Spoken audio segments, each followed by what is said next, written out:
Greetings, everyone. Welcome back to the world of Kiyln. Today, I've designed another mother hen. If you missed the first one, Mother Centipede, I'd urge you to check that video out. She's probably one of my favorite character designs I've done so far. The 9 mothers are all proficient Ichor burners, and each is fantastic at grafting flesh to create beautiful and terrible amalgams. The mother I'm designing today is called Ananarach, and she has fashioned a spider-like body for herself, well suited for climbing the endless shelves of her underground libraries. I went for the spider motif to tie into the idea that Ananarach is the center of a web of spies and a web of manipulation. She weaves together both lies and truth to guide society and manipulate it to her and the other mothers' wills. She is a scholar and a historian first and foremost, and she was the one that established the massive libraries and oracle storehouses of the Gelnian Empire. Where Hecasida embodies the virtues of beauty and perfection, Ananarach is said to embody the virtues of patience, wisdom, and academics. Her real personality, as it is with all mothers, is a perversion of these values. But disciples of the Archdiocese don't know that, and often latch onto one of the 9 mothers to represent a guiding selection of virtues. Idols and effigies might relate to their grafted forms, but more often than not are interpreted as symbolic rather than literal depictions. Very, very few people actually see the mother hands, but almost all who follow Gelos worship him through the mothers, like prayer intermediaries. Even though she's intentionally spider-like, Mother Ananarach's eyes and back legs are actually sourced from a species of crustacean native to the Anrise lands south of the Empire. The legs can hold an impressive amount of weight and are exceptionally dangerous weapons in their own right. Because she's replaced her own eyes with the eyes of the crustacean, she can see beyond the visible spectrum, much like many oracle burners. I settled on a design for her very quickly, and I'm excited for you guys to see it. But before I move on to the next section, I'd like everyone to know that I just opened up a Ko-fi page. Ko-fi is kinda like Patreon. It's a platform where you can support what I do, and I give you exclusive perks for throwing some money my way. Right now, there's only one membership tier, that's $5 a month, but that will grant you 2-week early access to videos, and also let you watch my whole backlog ad-free. In fact, my next video is either already up on Ko-fi or will be up within the next few days. If you want these benefits, make sure you select the membership and not the one-time tip, although I do of course appreciate one-time tips as well. Don't worry, I'll still post every video to YouTube, but if you'd like to see stuff a few weeks early and give me a little extra support, now you can. You'll also get a cosmetic Discord role called Loyalist, and a name credit in my future videos. Alright, now that I'm done promoting myself, let's move on to a short story.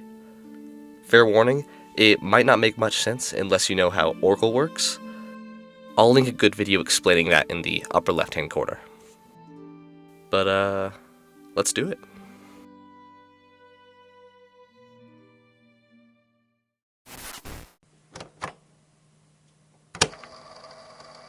The following is an excerpt from the Oracle Memory of a Thief, circa 1272 PGE. Oracle wax was gathered posthumously from every major sensory organ. Archivist's note. Based on the assumption of foreknowledge, several extraneous descriptions, as well as periods of inactivity, have been skipped in this account. Full transcription and Oracle candle in Nidus restricted storage, under Section Anthos, Row 23, Column 14. Transcription start.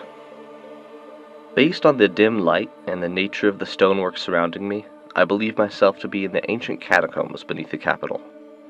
I feel my objective must be nearby. It is very dark, and I can only see through burning oracle. The risk of discovery via my smoke causes me great distress, but I have no other choice. I look down, fingering a silver emblem resembling a flower. I'm male, with a slender build, significantly shorter than average. My clothes are dark and cover everything except my hands, which are light in color, indicating Gelnian ancestry. Through Oracle-enhanced scent, I can discern the incredibly faint smell of citrus. I follow it deeper into the underground ruins. Some time passes. Old, crumbling brick abruptly switches to newer stone. I find a specific wall marked with ink that would be nearly imperceptible to a non-burner, but it's obvious to me. The mark points to a small grate in the wall, at about waist height. I produce a small cloth from my pocket and wipe off the mark. I light a small candle, then I stop burning. Some time has passed when I start burning Oracle again. The candle is halfway melted and extinguished. The grate has been removed, laid on the floor atop a wool blanket, next to a can of oil and a few tools. The hole in the wall would be too small for a normal person to squeeze through, but my small frame makes me perfect for the task. It takes several minutes, but I eventually exit the tunnel into an equally dark room. The smell of citrus is stronger here, but it is now accompanied by the dusty smell of old paper and worn leather. As I proceed through the passageway, I find myself in a room of shelves extending beyond my range of vision, both horizontally and vertically. I am finally within the Nidus Library. I am in awe of its size. I cannot even see the ceiling. There are centuries upon centuries of knowledge and history stored here. I am broken out of my trance by the distant sound of several thuds, like a sword stabbing wood. The noise is followed by a prolonged creak of wood, as if something very heavy just shifted high up on a shelf. I stop burning once again. When I begin burning again, I'm in a completely different location, moving hastily but stealthily through the rows upon rows of endless shelves. Amidst the many layers of oracle candles and thick tomes, I can make out the distant flicker of torchlight. I get the distinct emotional impression of fear and confusion. The library's layout is completely different to what I was told. And why is it so dark? I feel goosebumps along my arms. What if I'm in her section? Regardless, I have to keep moving. I make it to the torch. A single sconce opposite an archway leading into another room. The smell of citrus is stronger than ever before as I enter. The sight in front of me makes me gag. Herein are jars upon jars of golden liquid, each containing limbs and organs and bones and flesh. Faces and eyes floating in the ooze stare soullessly from within glass prisons. There's a blood trail leading further in, but I avert my gaze. This is not what I'm here for. At once, I am plunged into darkness. The torch behind me has gone out. I turn my back to the dead eyes in the jars and see something far worse lurking in the darkness. 4 black orbs twinkle in the void beyond the archway I entered through. It is as if a person was hanging impossibly from above the entrance. The vague outline of the many-eyed face staring directly at me. There is no malice, no anger, no expression at all in those eyes. The dead faces of the floating corpses had more motion than this thing. 2 black claws extend slowly into the room, creeping forward like a predator who doesn't realize it's already been spotted. I don't run. There's nowhere to go. I calmly sit to my knees and whisper a prayer. The spider darts forward, and I'm skewered by 2 sharp armored spikes. Searing pain racks my body.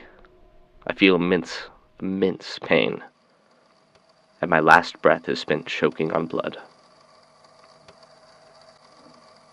End of transcription.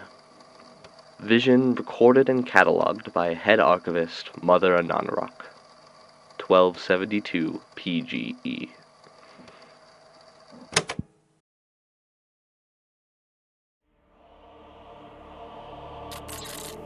So here is Mother Ananarach. Let me know what you guys think about the short story format. If you like it, I'll write more little narratives in the future. It was a very fun little project to put together, and I would consider it the most canonical thing that I've created so far. Also, be sure to let me know if you have any cool ideas for more Mother hands. I have a few ideas myself, but you guys have been a massive source of inspiration. Thank you guys, as always, for watching, or for liking, or subscribing, or coffeeing, now that that's an option. I really appreciate the support. And I guess I'll see you all next time. Farewell.